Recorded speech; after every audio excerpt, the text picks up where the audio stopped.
رسول کے نقش قدم پر نہیں چل سکتا۔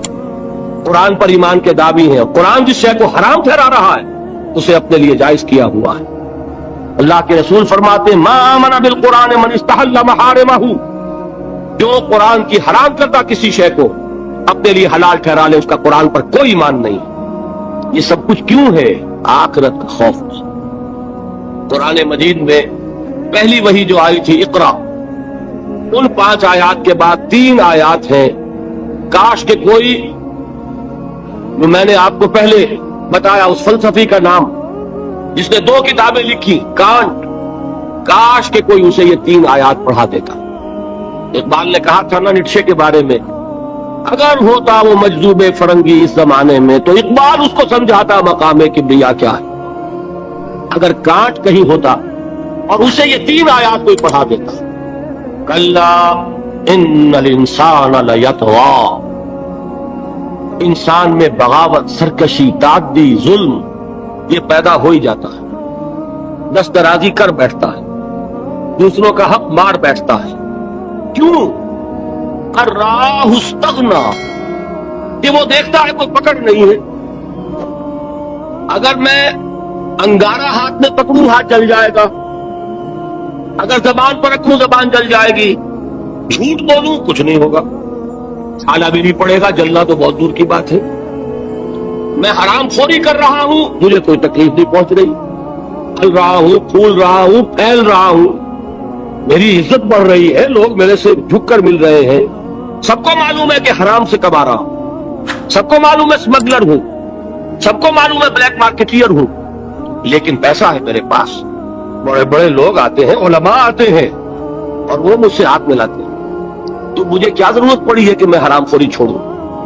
ہے نا یہ بات؟ دنیا میں ان افعال کا نتیجہ نہیں نکل رہا۔ یہ ہے وجہ کہ جس کی وجہ سے انسان سرکشی میں، تعدی میں، ظلم میں، غلط کاری میں، حرام خوری میں بڑھتا چلا جاتا ہے۔ اس کا علاج کیا ہے؟ ان الی ربک الرجعی، یقیناً تیرے رب کی طرف لوٹ کر جانا ہے۔ دیر ضرور ہے، اندھیر نہیں ہے، بدلہ مل کر رہے گا، ہر ایک کو اپنے کیے کا پورا پورا بدلہ۔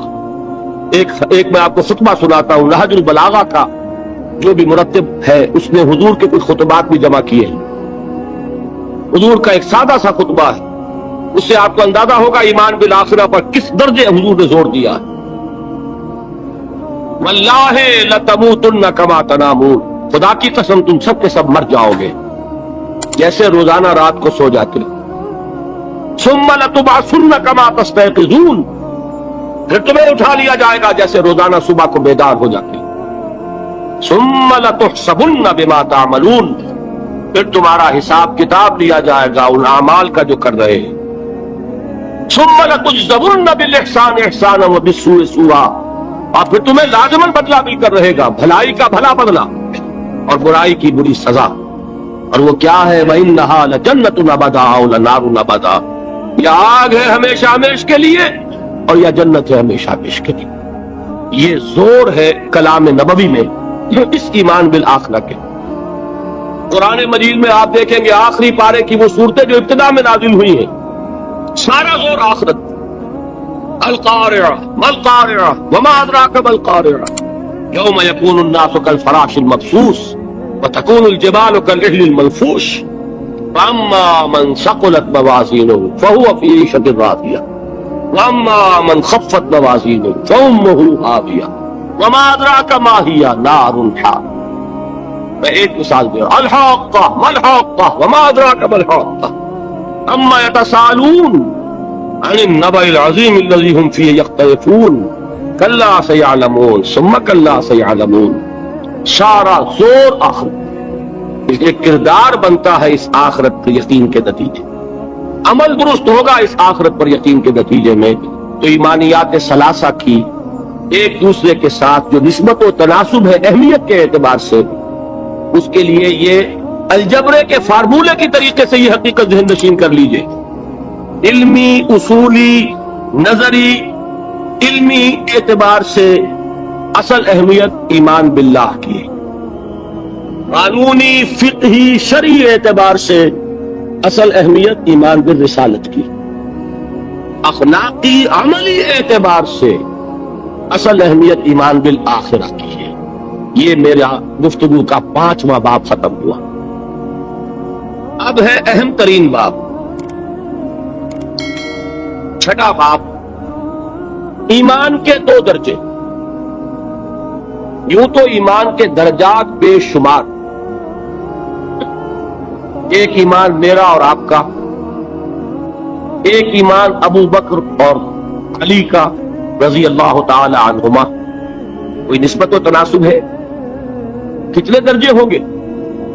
وہ درجات گنے نہیں جا سکتے، ناممکن۔ لیکن جان لیجئے کہ ان کو 2 بڑے بڑے حصوں میں ہم تقسیم کر دیں۔ ایک ایمان ہے قانونی ایمان، اسی کے لیے ایک اصطلاح ہے اسلام۔ ایک ایمان ہے حقیقی ایمان، جس کے لیے ایک دوسرا لفظ ہے یقین۔ ان 2 چیزوں کو علیحدہ علیحدہ سمجھ لیجیے۔ دیکھیے، تصدیق میں نے کہا تھا ایمان کے معنی تصدیق ایک ہے زبان سے، کہا آپ صحیح کہہ رہے ہیں، آپ اللہ کے رسول ہیں، میں نے مان لیا جو خبر آپ دے رہے ہیں، میں نے قیامت کو مانا، بعث بعد الموت کو مانا، اللہ کو مانا، اس کے اسماء کو مانا، اس کی صفات کو مانا، میں گواہی دیتا ہوں اشہد ان لا الہ الا اللہ واشہد ان محمد رسول اللہ۔ یہ کیا ہے؟ اقرار باللسان۔ اس کا نتیجہ کیا نکلا؟ کوئی ہندو ہو، سکھ ہو، پارسی ہو، عیسائی ہو، بدھ مت کا ماننے والا ہو، پھر یہ چوڑا ہو، چمار ہو، کسے باشد، آج یہ جملہ زبان سے نکالے، وہ دفعتاً کیا ہو گیا؟ مسلمان۔ کوئی یہاں لمبا چوڑا سفر نہیں ہے، مسلمان ہونے کے لیے کوئی لمبے چوڑے ریچولز نہیں ہے، کوئی لمبی چوڑی رسومات کا سلسلہ نہیں ہے۔ جو شخص یہ کہہ دے اور اقرار باللسان، ہم اسے مسلمان مانتے، الا یہ نوٹ کر لیجئے، مغالطہ ہو جاتا ہے بعض لوگوں کو، الا یہ کہ بعد میں یہ معلوم ہو کہ وہ کوئی ایسی بات بھی مانتا ہے جو اسلام کی یا حضور کی دی ہوئی بنیادی تعلیمات کے خلاف۔ جب یہ معلوم ہوگا تو ہم کہیں گے نہیں بھائی وہ مسلمان نہیں ہوئے، اس کا نام تکفیر ہے، پھر اس کو کافر قرار دیا جائے گا۔ مثال دوں آپ کو، ایک شخص کہتا ہے اشہد ان لا الہ الا اللہ واشہد ان محمد رسول اللہ، ہو گیا مسلمان۔ بعد میں کہتا ہے میں نے آخرت کا اقرار کب کیا تھا؟ میں نے تو اللہ کو مانا، رسول کو مانا، یہ آخرت تو میں نے نہیں مانی۔ اب کیا کہیں گے آپ؟ اس کو مسلمان مانیں گے کہ نہیں؟ یہ تکفیر ہے۔ جب تک ہمیں معلوم نہیں کہ وہ آخرت کا منکر ہے، صرف کلمہ شہادت کی بنیاد پر اسے مسلمان مانا جائے، لیکن جب معلوم ہوا کہ وہ آخرت کا منکر ہے، اب اس کی تکفیر ہو جائے گی کہ نہیں، تو مسلمان نہیں ہو، کافر۔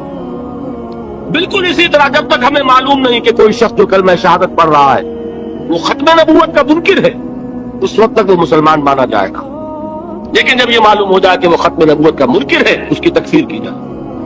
اس لیے کہ محمد رسول اللہ نے جیسے خبر آخرت کی دی، ویسے ہی خبر اپنی نبوت کی اختتام اور تکمیل کی دی۔ تو یہ جو ہے اسلام یا ایمان قانونی، اس کا تعلق ہے اقرار باللسان سے۔ اس کی بنا پر ہم دنیا میں کسی کو مسلمان مانتے ہیں، لیکن ایک ہے تصدیق دل سے۔ سمجھ رہے ہیں بات؟ یہ دل سے تصدیق ہوگی تو حقیقی ایمان ہوگا۔ اگر دل سے تصدیق نہیں ہے، زبان سے تصدیق ہے، تو اسلام تو ہو جائے گا، ایمان نہیں ہوگا۔ بات سمجھ میں آئی؟ تو ایک ایمان کا قانونی درجہ ہے۔ اچھا، دل کی تصدیق کی بات ایسی ہے، ہر شخص سمجھ سکتا ہے، اس کو ہم ویریفائی نہیں کر سکتے۔ آج تک بھی، آج کیا تاریخ ہے؟ 12 دسمبر 1985 تک بھی کوئی آلہ ہمارے پاس ایسا نہیں جس کے ذریعے سے ہم دل میں اسے اتار کر یہ دیکھ لیں کہ ایمان ہے کہ نہیں ہے۔ نہیں ہے نا؟ تو ایمان کی جو دنیا کا ایمان ہے، اس میں دل کی بات زیر بحث نہیں آئے گی۔ بات سمجھ رہے؟ مجبوری ہے ہماری، we can't know it, we can't verify it. ہم نے کسی کے دل میں اتر کر نہیں دیکھا۔ ہو سکتا ہے دیکھیے کوئی ہندو، کوئی سکھ پاکستان میں آتا ہے جاسوس کی حیثیت سے، وہ مسلمانوں کی شکل بنائے گا کہ نہیں؟ داڑھی بھی رکھے گا، خوب نماز سیکھ کے آئے گا، خطرہ کرا کے آئے گا، تاکہ کوئی آڑا وقت آئے اور ویریفیکیشن ہونے لگے تو میری آئیڈینٹی جو ہے مسلمان کی تسلیم ہو جائے۔ اور ہو سکتا ہے ہمارے ہاں بارڈر ایریاز میں کوئی امام مسجد بن کے بیٹھا ہوا ہو اور وہ ہندو جاسوس ہو، کیا اس کے دل میں ایمان ہے؟ نہیں، وہ بنا ہوا مسلمان ہے، لیکن ہمیں مسلمان ماننا پڑے گا۔ کیوں؟ unless you can prove it otherwise۔ کے پاس کیا ثبوت ہے؟ ثبوت مل جائے گا تو آپ اسے پکڑ کر جیل میں ڈال دیں گے جاسوسی کے جرم میں، لیکن یہ کہ جب تک آپ کے پاس کوئی ثبوت نہیں ہے you will have to accept him as a Muslim۔ اس لیے کہ مسلمان ہونے کے لیے قانونی طور پر ایمان کا تقاضا پورا کرنے کے لیے صرف اقرار باللسان، دل کی تصدیق کو اس میں ہم کہیں زیر بحث لا ہی نہیں سکتے، اٹس امپاسبل۔ یہی معاملہ اچھی طریقے سے سمجھ لیجئے۔ ایک شخص عین حالت جنگ میں، آج کل تو خیر دور سے ہوتی ہے ٹھاٹھا، لیکن یہ کہ وہ زمانہ جب کہ حضور کے زمانے میں جہاد ہوتا تھا، قتال ہوتا تھا، دو بدو جنگ ہے، تلوار ہے۔ واقعہ پیش آیا ہے بالفعل حضرت اسامہ ابن زید، جو یوں سمجھیے کہ حضور کے پوتے ہوئے۔ حضرت زید کو حضور نے منہ بولا بیٹا بنایا تھا۔ وہ تو جب سورہ احزاب نازل ہوئی اور اللہ نے فرمایا کہ اسلام میں کوئی منہ بولا بیٹا نہیں ہے، لوگ انہیں کہا کرتے تھے زید ابن محمد، حضور نے ان کو متبنہ بنایا ہوا ہے۔ پھر ان کو کہا گیا زید ابن حارثہ، تو ان کے بیٹے ہیں حضرت اسامہ، اور حضور انتہائی محبت کرتے تھے۔ ان کا یہ واقعہ ہوا، ایک جنگ میں ایک کافر کے ساتھ مقابلہ ہوا۔ حضرت اسامہ نے جبکہ بالکل وہ زد میں آ گیا، تلوار ان کی اٹھی ہوئی تھی، اس نے فوراً کلمہ پڑھ دیا، اشہد ان لا الہ الا اللہ واشہد ان محمد رسول اللہ۔ اب ان کے لیے ایک پرابلم ہو گیا، تلوار چلے یا نہ چلے۔ انہوں نے یہی سمجھا کہ یہ صرف جان بچانے کے لیے ہیلا کر رہا ہے، بہانہ کر رہا ہے، تلوار نہیں روکی، گردن اڑا دی۔ لیکن دل میں ایک دغدغہ بھی رہا، یہ بات پتہ نہیں میں نے صحیح کی غلط کی۔ حضور کی خدمت میں خود پیش کیا معاملے کو۔ حضور نے فرمایا اسامہ، کلمہ شہادت کے ہوتے ہوئے تمہاری تلوار کیسے چلی؟ عرض کیا حضور اس نے صرف جان بچانے کے لیے کلمہ پڑھا۔ حضور نے اس کی نفی نہیں کی، لیکن یہ فرمایا کہ اسامہ قیامت کے دن کیا جواب دو گے جب کلمہ شہادت تمہارے خلاف استغاثہ لے کر آئے۔ اس کلمہ شہادت اور قانونی ایمان کی یہ اہمیت ہے۔ اور مثال سننی چاہتے ہیں؟ قصر خلافت کا محاصرہ کیا ہوا ہے، حضرت عثمان 50 دن تک محاصرہ ہوا، پانی کٹا ہوا ہے، کوئی رسد جانے نہیں دی جا رہی۔ حضرت عثمان کو معلوم ہے یہ باغی ہے، معلوم ہے کہ یہ لوگ اسلام کی صرف انہوں نے ڈھال لی ہوئی ہے، یہی ہے جو فتنہ پیدا کر رہے ہیں، لیکن وہ ڈھال قانونی ایمان کی ڈھال ہے، کلمہ شہادت ادا کر رہے ہیں۔ کوئی جرم ابھی ثابت نہیں ہو سکا، ابھی تو انہوں نے قتل نہیں کیا حضرت عثمان کو، شہید نہیں کیا، تو کسی جرم کے وقوع میں آنے سے پہلے اس کی سزا کیسے دے؟ حضرت عثمان کا جو فیصلہ تھا، بعض لوگ ناسمجھ لوگ، کم سمجھ لوگ، بلکہ میں سمجھتا ہوں کہ نیتوں میں فطور ہے جو یہ کہتے ہیں کہ حضرت عثمان نے یہ بڑا غلط کیا، بڑی کمزوری دکھائی، معاذ اللہ ثم معاذ اللہ۔ یہ وہی تو بات ہے، حضرت عثمان تلوار کیسے اٹھائے جبکہ وہ کلمہ شہادت کی ڈھال رکھتے تھے؟ کیا کہا تھا انہوں نے کہ میں ہرگز اپنی تلوار کو کسی کلمہ گو کے خون سے رنگین کرنے کے لیے تیار نہیں، یہ مجھے شہید کرنا چاہتے ہیں کر دیں، لیکن میں اپنی جان کے تحفظ میں کسی کلمہ گو کا خون نہیں بہاؤں گا، اس لیے کہ یہ کلمے کی ڈھال بہت بڑی ڈھال ہے، جس کو کہ حضرت اسامہ، حضور فرما رہے ہیں کہ اسامہ کیا جواب دو گے قیامت کے دن جب یہ کلمہ شہادت تمہارے خلاف استغاثہ لے کر آئے؟ یہ ہے اس قانون کی اہمیت۔ قانونی ایمان اس دنیا میں انتہائی اہمیت کا حامل ہے۔ حضور نے فرمایا کہ ایک مسلمان کی جان اور اس کی آبرو اللہ کی نگاہوں میں اتنی محترم ہے جتنا کعبہ۔ یہ تو آج ہمارا حال ہو چکا ہے کہ مسلمان کے خون سے خنجر آلودہ کر رہا ہے، مسلمان کی گردنیں کاٹ رہا ہے۔ ہمارے ہاں بڑی جنگوں کو چھوڑیے، جو ہو رہی ہے اس وقت، آپ دیکھیں گے کہ ہمارے ہاں، ہمارے ممالک میں، خاص طور پر پاکستان میں، چند ٹکوں کے لیے انسانی جان لی جا رہی، چھوٹے چھوٹے جھگڑے، چند روپے کا جھگڑا ہے اور انسانی جان لے لی گئی، جس کو حضور نے فرمایا کہ اس کا احترام اللہ کی نگاہ میں بالکل اتنا ہے جتنا کعبے کا احترام۔ یہ ہے اس قانونی اسلام کی اہمیت۔ لیکن یہ جان لیجئے، اس قانونی ایمان کا عمل دخل صرف اس دنیا تک ہے، آخرت میں سابقہ پیش آئے گا اس ہستی سے جو ہماری طرح لاچار نہیں ہے، وہ دلوں کے حال کو جانتی ہے، علیم بذات الصدور ہے، وہ جانتی ہے، یعلم ما تسرون وما تعلنون، اللہ تو جانتا ہے جو کچھ تم ظاہر کرتے ہو اور جو کچھ تم چھپاتے ہو، واللہ علیم بذات الصدور، وہ تمہارے سینوں کی کیفیت کو جانتا ہے۔ لہذا یہ قانونی ایمان کیا مانی؟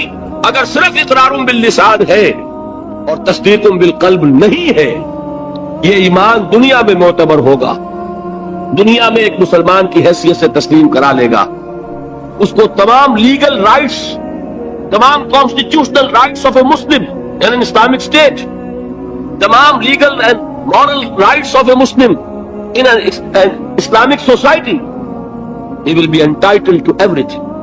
ہر حق اسے حاصل ہے، لیکن آخرت میں معاملہ ہوگا اس ایمان حقیقی کی بنیاد پر جو قلبی تصدیق کے ساتھ، تصدیق ہے تو مومن قرار پائے گا، تصدیق قلبی نہیں ہے تو مومن نہیں قرار پائے گا۔ یہ البتہ ہے، اس تصدیق قلبی کے مدارج ہوں گے، یقین کی گہرائی، جیسا کہ میں عرض کر چکا، کہاں ابو بکر اور علی اور عمر اور عثمان اور طلحہ اور زبیر، کہاں سلمان فارسی، کہاں ابو ذر، کہاں ان کا ایمان، کہاں ہم میں سے کسی کا ایمان، زمین و آسمان کا فرق ہو۔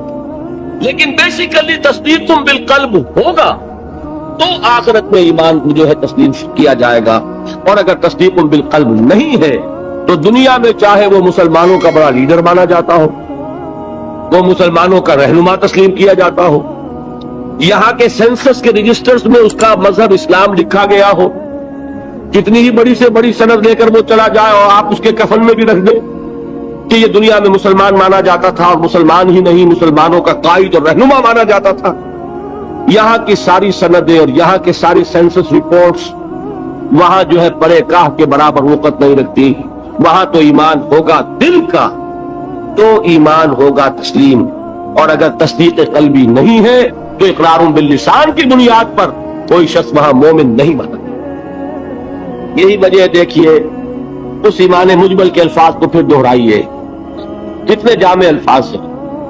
میں خراج تحسین ادا کرتا ہوں اس عالم کو کہ جس نے یہ الفاظ مرتب کیے، اس لیے کہ یہ الفاظ حدیث میں نہیں ہیں، یہ کسی بہت بڑے عالم اور امام، میں تحقیق نہیں کر سکا کس کے ہیں، لیکن یہ کہ کوئی بہت گہرا جو معرفت ہے دین کی، دین کا فہم، جس کو کہ تفقہ فی الدین کہا گیا، ایک ان ڈیپتھ انڈرسٹینڈنگ آف دین جن کو حاصل تھی، وہی یہ لفظ متعین کر سکتا ہے۔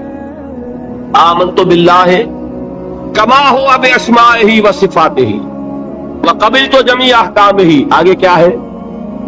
اقرار باللسان و تصدیق بالقلب، میں زبان سے اقرار کر رہا ہوں، دل سے تصدیق کر رہا ہوں، دونوں چیزیں ہیں تو قانونی ایمان بھی مہیا ہو گیا، حقیقی ایمان بھی مہیا ہو گیا۔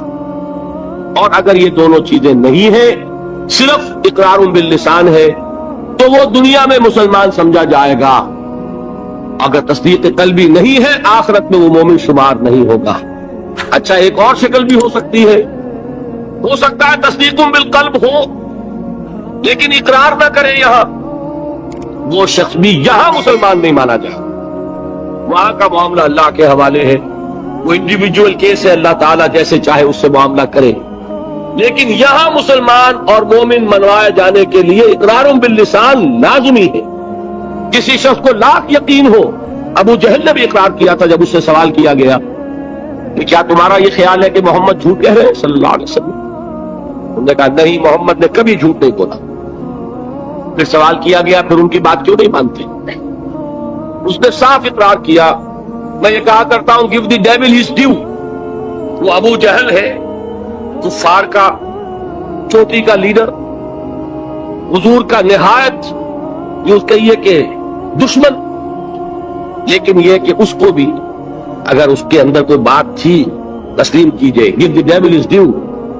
اس نے جھوٹ نہیں بولا، سچ بولا. اس نے کہا میں کبھی نہیں مانتا یہ کہ حضور یہ محمد صلی اللہ علیہ وسلم جھوٹ بولتے، کبھی جھوٹ نہیں بولا. بھائی مانتے کیوں پھر نہیں؟ کہنے لگا کہ ہمارے اور ان کے درمیان ایک مسابقت اور مقابلہ چل رہا